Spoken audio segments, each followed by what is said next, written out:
Thank you very much. My name's Dr. Andrew Tunks. I'm a director at Wits. You might not have heard of us, but we believe we've got a great gold story to tell. And nothing's working.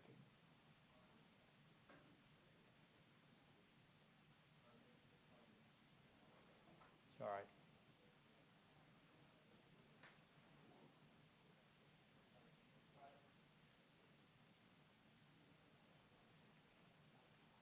Oop. Thank you.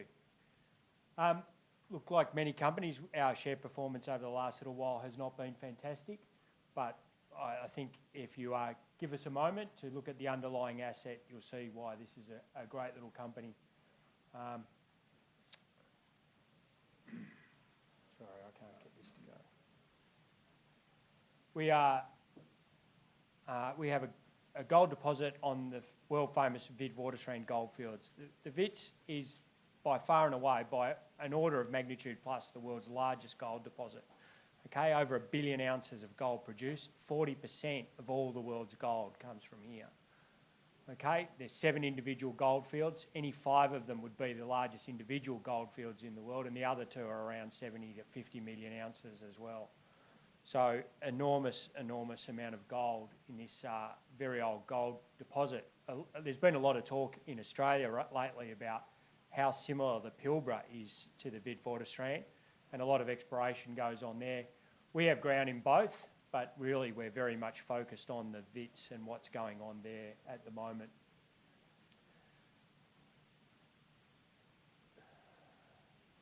Sorry. Can you advance that? So our ground is on what's called the Central Rand. We hold the western end of the Central Rand. The Central Rand is where gold was discovered in South Africa in the 1880s and has produced over 200 million ounces. The whole Central Rand is effectively connected. It's 3 reef horizons, the main reef, the Bird Reef and the Kimberley Reef, and they run for about 80 kilometres and they're amazingly continuous. We've got 2 leases that are now amalgamated into one, and they have historically produced 41 million ounces of gold. So that's not in resource, that is actual gold produced. And I suppose when I got involved in this project, I thought, well, after 41 million ounces, how much gold can be left? But I'm here to tell you that there's still plenty. Mining ceased here in the year 2000. It was being mined by DRD Gold at the time. And at that time, they had listed on the ASX and they were looking to get out of South Africa. They've since gone back to South Africa. But at that time, they were looking to get out. And these 2 leases combined had a resource of 13 million ounces. So that was the unmined portion and a very large exploration target on top of that. We've been systematically going back through that resource and very conservatively converting that to the current JORC code of, thank you, so we convert the historic resource to the new JORC code. And we're currently at 3.6 or 3.7 million ounces, and that will continue to grow. We don't grow our resources here by exploring, we grow our resources by reviewing the old data. When you've produced 40 million ounces, there is an enormous amount of underground data. It's all on paper plans and mylars and linens.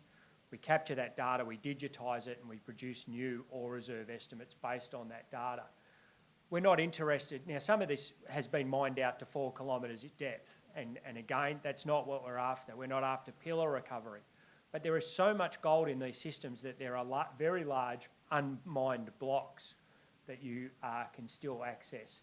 So initially, we clipped our resources to 400 metres within surface, and that's where the water table currently is. But lately, we've isolated a couple of areas which are not associated with the larger Central Rand goldfields and are isolated in that we can pump those down without trying to pump down the rest of the Central Rand. Sorry, please. So amazingly, we're mining at surface now because the old timers, you know, they went straight underground in the 1880s. They didn't do any surface mining at all. And so we estimate that there's, and none of this is in the resource, none of the surface stuff is in the resource because we convert from historical data and it's all quite deep because for the first 5, 10 levels of the mines in places, there was no sampling at all. these reefs are so good, the old timers simply got on them and mined from them. I mean, one of the examples is the famous Carbon Leader Reef. It was only between 5 and 10 centimetres thick, but it was 2,000 grams. So an amazing ore body. So shallow, we have very little data, but we know the continuity of these ore bodies. As you go deeper in the systems, we get more and more data. But our near surface operations have no resource. We simply locate the reefs on surface. The reefs are very well documented sedimentologically and geologically. We can identify them based on their sedimentology. And we pretty much go through and start mining. Now, the big value driver for this company and why we're so cheap at the moment is we don't actually have a mining licence. This is all done under the frame of what's called a prospecting right, and in theory, we shouldn't be mining there at all. But South Africa has a giant problem with illegal mining. It's a huge cultural and social issue in South Africa, and the government are doing everything they can to stop illegal mining. And one of those things, and we were the first test case, is to allow us to come in an open pit. And what we're doing is effectively removing the crown pillars from the old underground operations. That is what our open pit mining is. So the crown pillars in places that are, everything is mined out beneath us in some stages, and on the main and central reef, south reef, 3,000 metres below us. But on the Kimberley Reef, there's large areas that are not mined.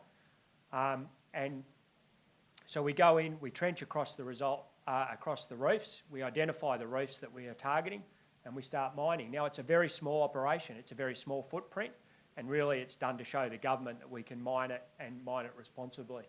We're producing about 1,000 ounces per month at an all-in, which it says cash cost, but we really don't have much overhead. So that's pretty close to an all-in sustaining cost of just over $1,000 US. We're a tiny operation. We will be expanding as we get the licensing through. Thank you. So part of the deal is that we backfill our open pits, and eventually these will become urban developments.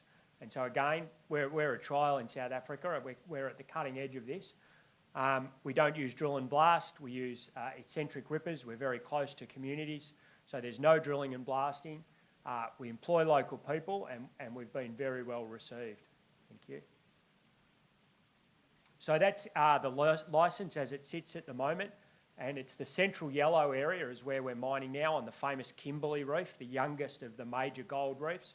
We've got 2 more applications in for small-term, short-term permits, and we have, since June, we submitted an application to convert the whole prospecting right back to a mining licence. We expect that that will be granted in June next year. So we've got open pit opportunities to continue to provide us cash flow in the short term, and that money goes back into the application for the mining right to fund the environmental studies, the social and community engagement, and obviously to fund that mining.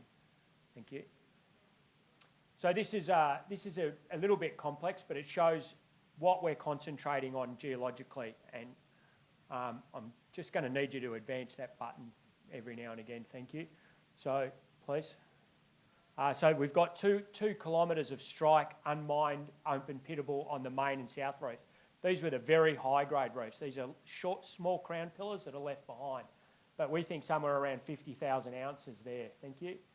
Then we have about 6 kilometres on the Bird Reef. The Bird Reef was the gold and uranium-rich reef, and all of South Africa's uranium largely comes from the Bird Reef.